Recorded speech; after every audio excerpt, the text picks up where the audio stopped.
Hey everybody, how's it going? I'm Sethum and welcome back to another video guide for Conan Exiles. This is for another cave that has been revamped. Now, in this cave, there are some new weapons that you can get, and I think they are pretty darn amazing. So, obviously, this is for the Executioner Weapons. That would be the axe and the sword. And I'm going to show you how to get them. This cave has two entrances, as well as what they're about, and I do think they are pretty powerful if used correctly. So if you guys enjoyed this video, please do not forget to support me in the channel by hitting that like button. Subscribe to the channel if you're new and haven't already for more similar content from myself, and if you have just subscribed, why not check out some of my other videos and guides here on this channel. Who knows, you might just enjoy them. Also, don't forget to hit that bell icon so that you get notified when I upload new videos and content here on the channel. And of course, for those interested, you can always find me on the Sethtopia Discord. Links to this you can find down below in the video's description, as well as in a pinned comment from myself. So before we get into it, this is one of the caves that has been revamped. It used to have some creatures in it. Now it has a ton of spiders. There is a boss at the end of it that you will have to fight. There isn't a guaranteed chance of getting it, so that may require some farming. Now I will be using the Silent Legion armor set. I'm gonna have to pump up my vitality because prior to this I did do the Sword of Crom and Lifeblood Spear test, and so I didn't want any natural regeneration. Of course, for this I will also be taking in a thrall with me, which will have the flawless Hyperborean armor set, as well as the Tale of Sorrow sword. Obviously, these are all things that you should be able to obtain. Obviously, not necessarily the flawless version of the Hyperborean armor set, but there are other armor sets equal to that with regards to the amount of armor that they put out. The idea is you want to have a thrall with you because the cave itself is now packed of creatures, and yeah, it's going to be a bit of a challenge. Now, the trash NPC or the spiders that you'll find in there aren't necessarily that difficult, but there are certain difficulties to this particular cave. Well, one particular difficulty. So as you can see, this is what I am wearing or using on my thrall. She has taken some damage. She's also got the Royal Lemurian headpiece. Nearly forgot what that was called. And obviously you'll want to have food and water with you and some healing potions, as things can get a bit dirty in this cave. I'm just going to quickly heal the thrall up before we get in. She will have to tank a boss for me. Okay. So we'll just wait for this. I will also show the location. There are two entrances or exits wherever you want to look at them. This is currently my location on the map. So this is where the cave is itself. I'm just going to zoom out in a bit to show you the grid it's in. So right there. There's a grid. So this cave is located in 6i, as you can see, and as I said, there is another exit just slightly further down, but I'll show you that briefly when we get to it. I'm going to remove all admin stats and enable eating and all that stuff just to make it fair and square and show you guys how to deal with what is inside it. There will be undead as well, and undead do tend to have a fair amount of HP or armor. It does take quite a couple of hits to knock them down, but do pay attention to the amount of enemies. Now, obviously, this is the entrance, so it is a bit clean. But as we go in, this cave is ram-packed with spiders. Now, obviously, as you can see, it doesn't take many hits to take them out, especially seeing as I am wielding and using the Dragonbone two-handed sword. It does get quite dark in here. It is, of course, 8K, so I am going to put the Night Stalker's mask on. That should help us with seeing and showing off the cave and where the dangers are in this cave.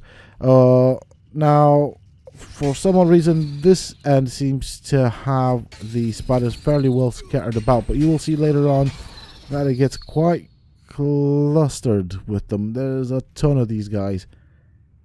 So you see, it doesn't look like there's anything special, but just wait until we get to the more important area.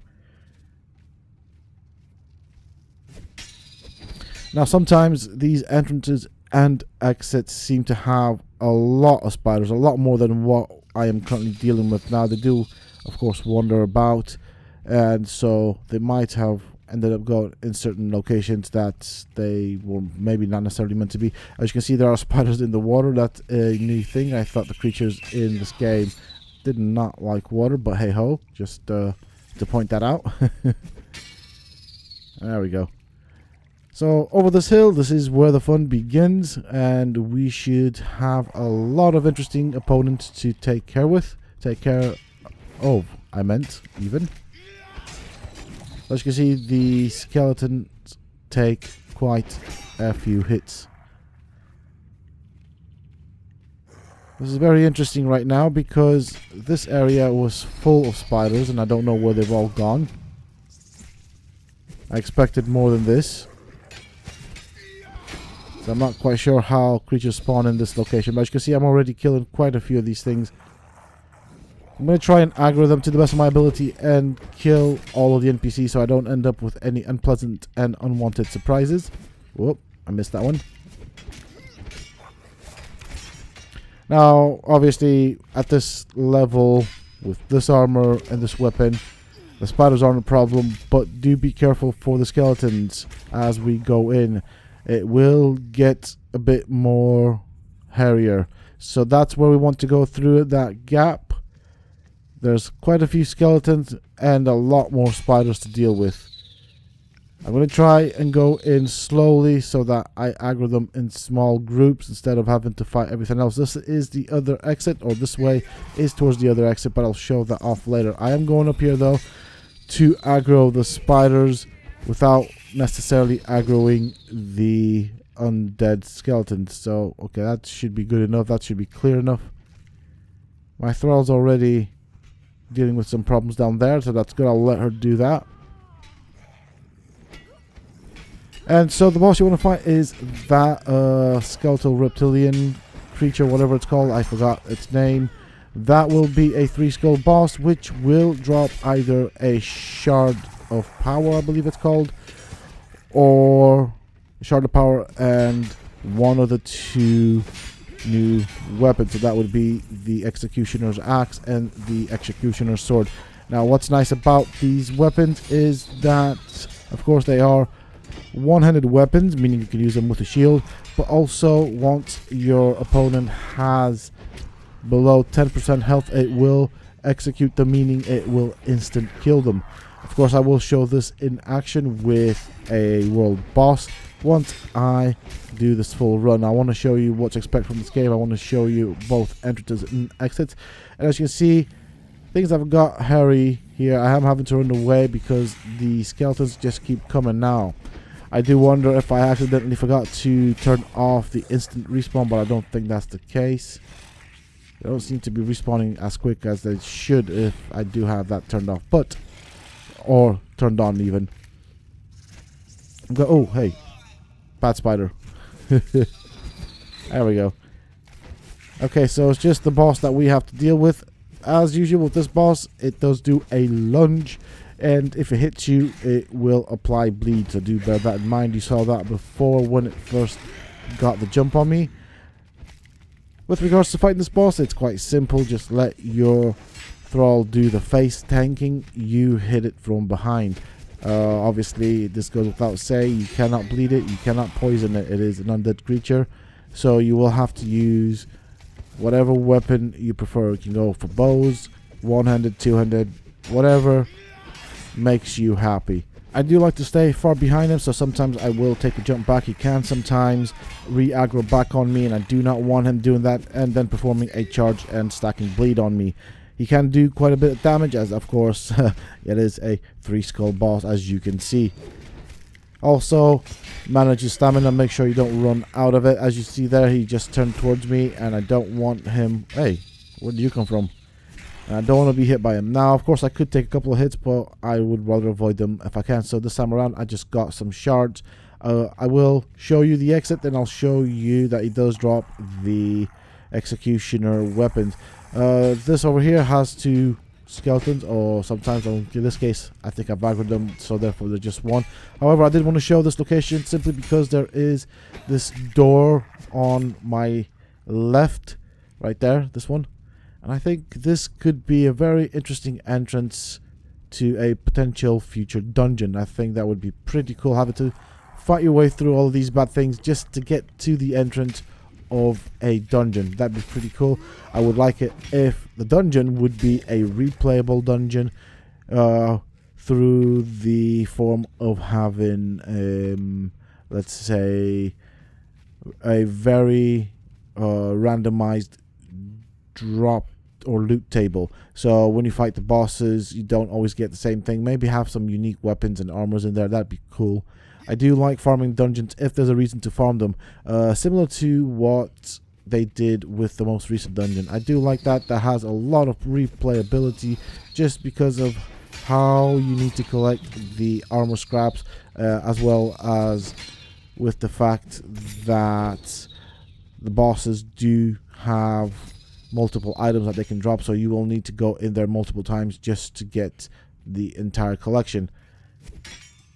Oh, hey, wow, what was that? So this is the exit to the cave. It is not very far from where the boss chamber was, if you will. So this is my location on the map right there.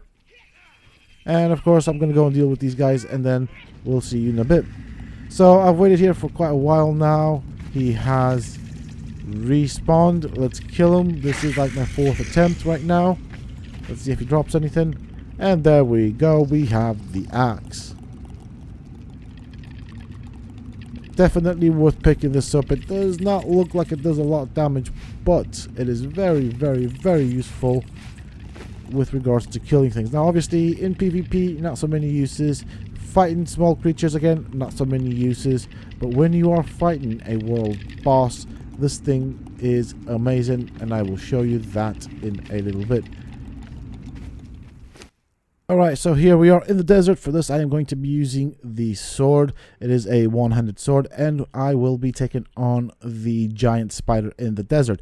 Of course I will have all of the admin cheats enabled. I don't want to take any damage, and the purpose of this video is not to show you how to fight the boss, but rather what this particular weapon does. So I will engage it. My thrall will keep it busy. This is the method I do recommend using. It will of course stack up poisons on my thrall, and I'm just going to try and get a good angle on this so I can show you what happens once this particular boss has reached or gone below 10% health.